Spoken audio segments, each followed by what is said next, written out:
And that's the end result.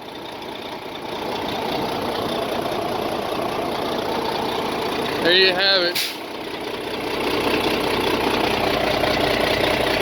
I gotta put a little bit more coolant in it. Other than that, it's good to go. No leaks, everything is tight.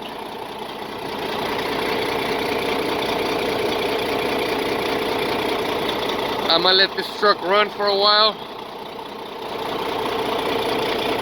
Let it get to operating temperature, and then I'll check all my hoses. Make sure nothing is leaking, make sure everything is nice and tight. And then we'll deliver it to the customer so they can go do what they do, man. Alrighty.